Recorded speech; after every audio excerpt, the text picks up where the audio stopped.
Hey guys, welcome back to the channel. I hope you are absolutely fine.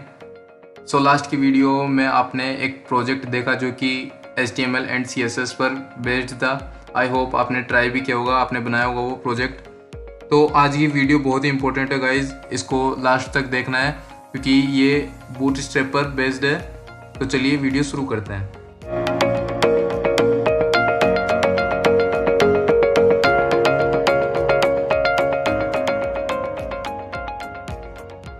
So guys, bootstrap होता क्या है? Bootstrap एक open source है और free framework of CSS file होता है, कैस्केडिंग स्टाइल शीट फाइल्स का, जो कि अपनी वेबसाइट में क्विकली डिज़ाइन भी कर देती है और उसको रेस्पॉन्सिव वेबसाइट भी बना देती है। रेस्पॉन्सिव वेबसाइट मतलब अपन अगर वो वेबसाइट PC में ओपन करते हैं तो वो PC के अकॉर्डिंग इंटरफेस अपना सेट कर लेती है, और अगर अपन टैबलेट में ओपन करते हैं तो वो टैबलेट के अकॉर्डिंग डिवाइस में सेट हो जाती है, और मोबाइल में मोबाइल के अकॉर्डिंग सेट हो जाती है। तो बूटस्ट्रैप इसलिए इम्पोर्टेंट रोल प्ले करता है ताकि अपनी वेबसाइट्स को रेस्पॉन्सिव भी बना दे और डिवाइस फ्रेंडली भी बना दे, ताकि डेवलपर एंड यूज़र को वो बहुत ही अट्रैक्टिव वेबसाइट लगे। सो गाइज, हम यहाँ पे एक कोड के ज़रिए इसको देख लेते हैं। मैंने यहाँ पे एक न्यू प्रोजेक्ट क्रिएट किया है बूटस्ट्रैप एग्जाम्पल के नेम से। तो वो फोल्डर हम यहाँ पे देख लेते हैं। नेटबीन्स प्रोजेक्ट्स के अंदर बूटस्ट्रैप एग्जाम्पल के नेम से ये फोल्डर है पब्लिक HTML में।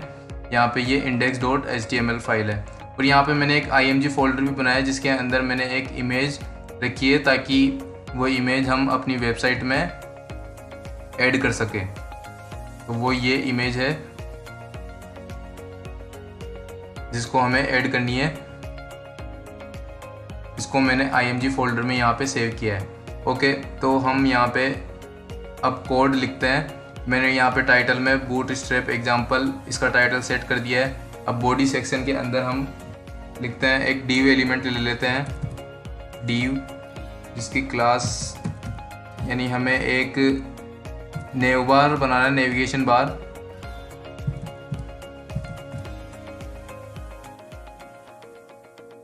नेव बार डिफ़ॉल्ट ले लेते हैं अभी, एंड इसको टॉप में फिक्स्ड कर देते हैं। तो टॉप में फिक्स करने के लिए इसको लिखते हैं नेव बार डैश फिक्स्ड डैश टॉप, ताकि ये टॉप में फिक्स हो जाए। नाउ इसके अंदर एक और div एलिमेंट बनाते हैं जिसकी क्लास हम इनर दे देते हैं।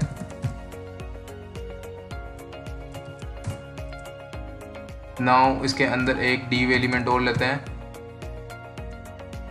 जिसकी क्लास हम नेवबार हेडर दे देते हैं। उस नेवबार हेडर में हम एक लिंक ऐड करना है।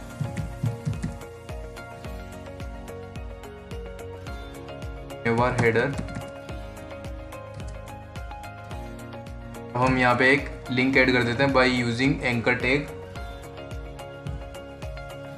Hypertext reference. अभी इसको मैं किसी से भी लिंक नहीं कर रहा हूँ तो अभी इसमें हैश दे देता हूँ।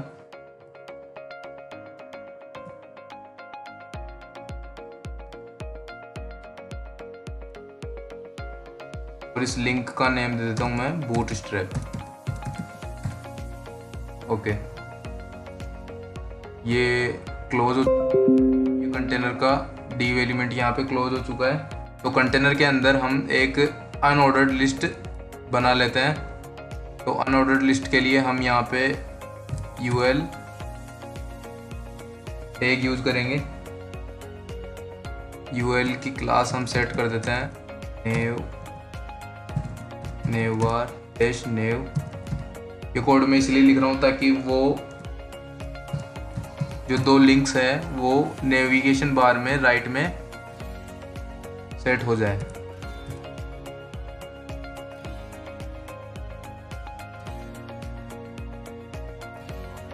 हम यहाँ पे लिस्ट बनाते हैं एक यूजिंग li टैग, जिसमें एक एंकर टैग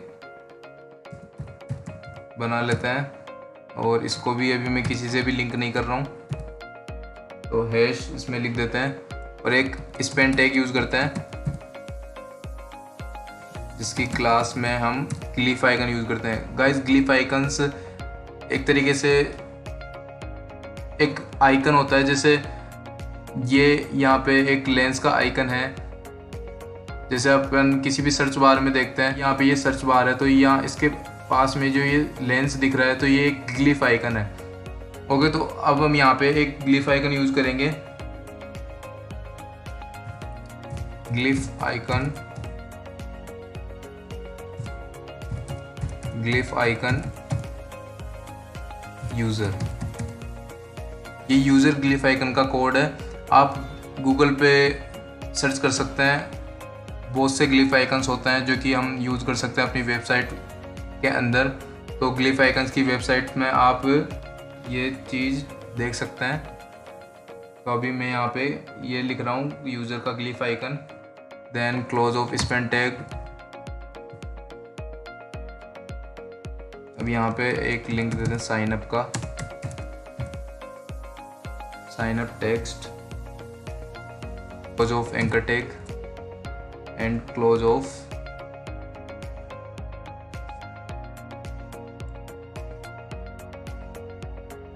एक कॉपी कर लेते हैं।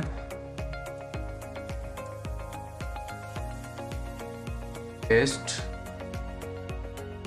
लॉगिन के लिए यहाँ पे लिख लेते हैं और साइन अप की जगह यहाँ पे लॉगिन लिख देते हैं। दो लिंक हमने बना लिए हैं, साइन अप और लॉगिन का, और इसके ग्लिफ आइकन्स भी हमने ले लिया है। अब यहाँ पे कंटेनर का डिव एंड हो चुका है और ये नेविगेशन बार का डिव एलिमेंट क्लोज हो चुका है। अब यहाँ पे जो इमेज हमने वहाँ पे अपने फोल्डर में सेव की थी तो उस इमेज को अब यहाँ पे डालना है। तो उसके लिए हम पहले डिव एलिमेंट ले लेते हैं जिसकी आईडी लिख लेते हैं बैनर इमेज,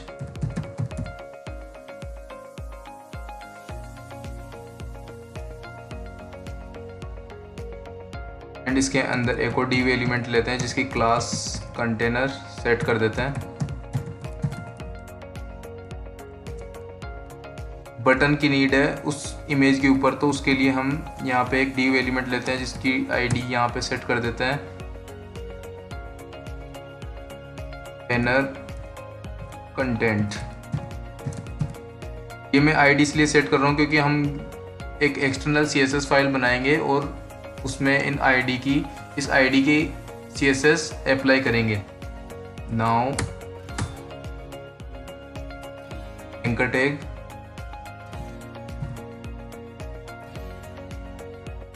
यहाँ पे एक बटन यूज कर लेते हैं BTN डेंजर, ये इसकी प्रॉपर्टी है बटन की। लार्ज डिवाइस के लिए हम LG यूज करते हैं, LG। उस बटन का नेम दे देते हैं यहाँ पे शो नाउ। ओके, तो ये क्लोज ऑफ डिव एलिमेंट, यहाँ पे ये कंटेनर का डिव क्लोज हो चुका है और ये बैनर इमेज के डिव का एंड यहाँ पे हो चुका है। ओके, तो अब यहाँ पे हम एक फुटर भी बना लेते हैं।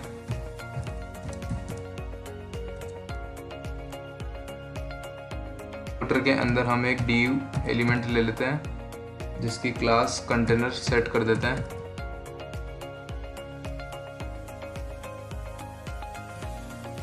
और इसके अंदर एक P टैग लगा लेते हैं, P टैग जिसमें टेक्स्ट लिख देते हैं अपन copyright 2020 all rights are reserved, close of P टैग, और इसको हम सेंटर में अलाइन कर देते हैं। यहाँ पे सेंटर टैग यूज कर लेते हैं।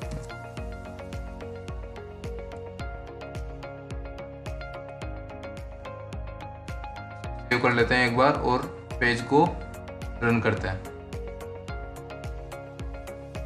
तो अभी ये विदाउट CSS ऐसा शो हो रहा है जो कि बिल्कुल भी अच्छा नहीं दिख रहा है। अब इसमें एक CSS file, external CSS file बना लेते हैं,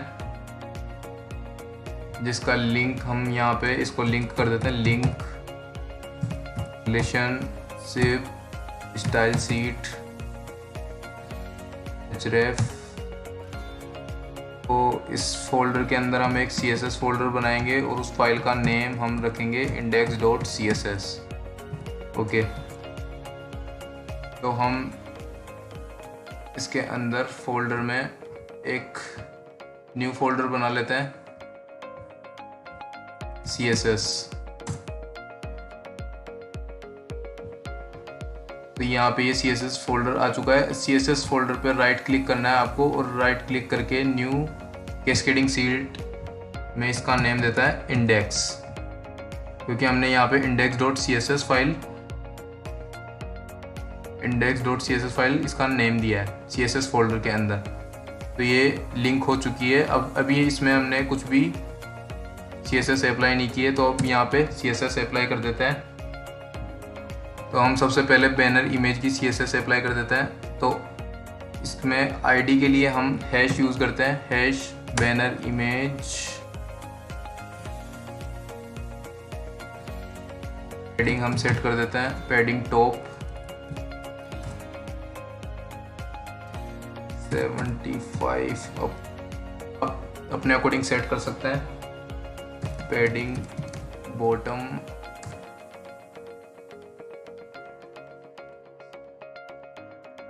यहाँ पे एक जो हमने इमेज डाली थी ये इमेज, तो इस इमेज को भी यहाँ पे ऐड करना है। तो उसके लिए कोड होता है बैकग्राउंड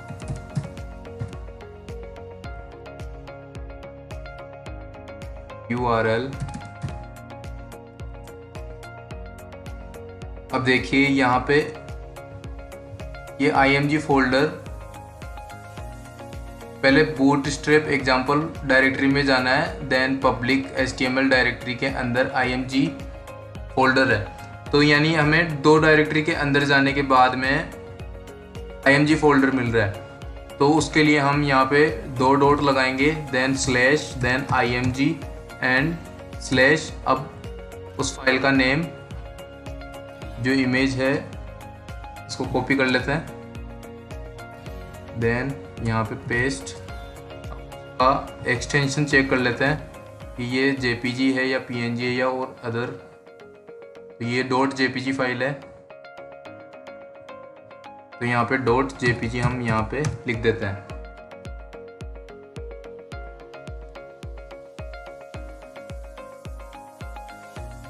बैकग्राउंड साइज अपन सेट कर देते हैं कवर के अकॉर्डिंग। ये तो हुआ बैनर इमेज के लिए। अब हम लगा देते हैं CSS बैनर कंटेंट के लिए, हैश बैनर कंटेंट। अब इसकी पैडिंग सेट कर देते हैं हम, पैडिंग टॉप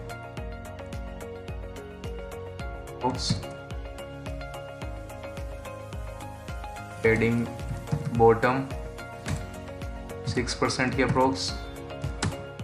मार्जिन इसका सेट कर देते हैं, मार्जिन टॉप 12%, मार्जिन बॉटम 12%। इसका बैकग्राउंड कलर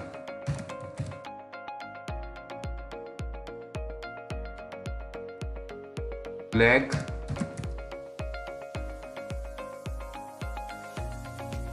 मैक्स विड्थ, इसकी विड्थ सेट कर देते हैं मैक्सिमम 600 के अप्रोक्स। ओपन कर देते हैं, 660 कर देते हैं, 660 पिक्सल। ओके, अब इसको सेव करते हैं एक बार और पेज को रन करते हैं। तो अभी ये इस तरीके से दिख रहा है, इमेज हमें शो होने लगी है और इसके ऊपर जो कंटेंट है वो भी सही से अलाइन नहीं हुआ है और ये भी नेव बार भी अभी सेट नहीं हुआ है। तो बूटस्ट्रैप का नेव बार, अभी हमने बूटस्ट्रैप की फाइल्स हमने इंपोर्ट नहीं की है, जो कि अभी हम इंपोर्ट करेंगे। हम यहाँ पे अभी फुटर के लिए CSS अप्लाई कर देते हैं। तो फुल फुटर के लिए हम यहाँ पे CSS में लिख देते हैं फुटर, हेडिंग दे देते हैं अपन 10 पिक्सल। अब बैकग्राउंड कलर हम सेट कर देते हैं black, text colour white, bottom 0 pixel और इसकी विड्थ हम दे देते हैं डिवाइस के अकॉर्डिंग 100%। हमने अभी फुटर को भी सेट कर लिया है। अब पेज को रिलोड कर लेते हैं। तो अभी फुटर सेट हो चुका है। अब हमारे पास ये जो कंटेंट है इमेज के ऊपर, इसको अलाइन करना है और बूटस्ट्रैप की फाइल्स को यूज करके नेव बार को सेट करना है। तो पहले हम इस कंटेंट को अलाइन कर देते हैं सेंटर में। तो इसके लिए हम यहाँ पे सेंटर टैग यूज करेंगे। सेंटर टैग, देन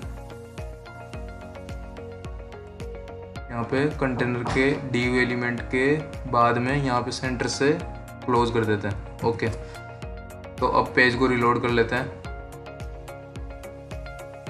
तो ये सेंट्रलाइज्ड हो चुका है। अब हमारा नेविगेशन बार को हम सेट करना है। अब नेविगेशन बार को सेट करने के लिए यहाँ पे हमें बूटस्ट्रैप की फाइल्स रिक्वायर्ड है। तो मैंने यहाँ पे एक वेबसाइट ओपन कर रखी है, बूटस्ट्रैप की वेबसाइट है, जो कि मैं डिस्क्रिप्शन में आपको इसका लिंक दे दूंगा। तो यहाँ पे हमें CSS फाइल और JS फाइल के लिंक को इंपोर्ट करना है, ताकि ये इसमें क्विकली डिज़ाइन यानी CSS की डिज़ाइन भी सेट कर दे और जावास्क्रिप्ट, क्योंकि हमारी वेबसाइट के अंदर हम जावास्क्रिप्ट भी यूज़ करते हैं, HTML कोड भी यूज़ करते हैं और CSS कोड भी यूज़ करते हैं, ताकि अपनी वेबसाइट बहुत ही अट्रैक्टिव लगे। तो इसके लिए हम बूटस्ट्रैप की ये फाइल्स इंपोर्ट करेंगे। तो इसमें बूटस्ट्रैप की इंपॉर्टेंट फाइल्स होती है bootstrap.min.css। ये मिनीफाइड CSS फाइल होती है, जो कि बहुत ही इंपॉर्टेंट होती है। ये अननेसेसरी कैरेक्टर्स को रिमूव करती है। अननेसेसरी कैरेक्टर्स मतलब वाइट स्पेस या लाइन ब्रेक या अननेसेसरी कमेंट्स होता है, उनको ये मिनीफाइड कर देती है या रिमूव कर देती है। और JS फाइल इसलिए लिंक करता है ताकि हमारी jQuery की जो भी फाइल्स होती है, जावा क्वेरी की या जावा स्क्रिप्ट फाइल्स की, तो ये उसमें सपोर्ट इम्पोर्टेंट रोल प्ले करती है। तो हम ये लिंक कॉपी कर लेते हैं और हेड सेक्शन में यहाँ पे पेस्ट कर देता हूँ मैं। यहाँ पे ये bootstrap.min.css की फाइल है, मिनीफाइड CSS फाइल। अब हम JS फाइल्स को कॉपी कर लेते हैं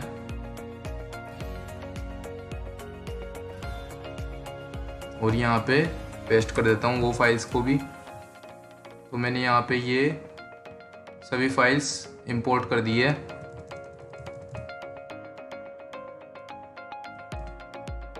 इसको सेव कर लेते हैं। अब पेज को रिलोड करते हैं। तो गाइस देखिए, ये अब सही से अलाइंड हो चुका है अपना नेव बार। ये दोनों लिंक्स राइट में आ गए हैं और ये बूटस्ट्रैप ये लिंक ये सेट हो चुका है। और हमारा ये जो बटन था पहले ब्लू कलर में था, अब ये भी सही से सेट हो चुका है, क्योंकि हमने यहाँ पे बूटस्ट्रैप की फाइल्स इंपोर्ट कर दी है। अब ये पेज बिल्कुल अट्रैक्टिव लग रहा है और बिल्कुल सही से अलाइंड हो चुका है। तो इसलिए हम बूटस्ट्रैप की फाइल्स और बूटस्ट्रैप यूज़ करते हैं, ताकि अपनी जो वेबसाइट है वो अट्रैक्टिव लगे और रेस्पॉन्सिव भी बन जाए। तो गाइज़ यही थी आज की वीडियो। अगर आपको ये पसंद आई तो वीडियो को लाइक कर दीजिए और चैनल को सब्सक्राइब करना बिल्कुल भी ना भूलें। Thanks for watching.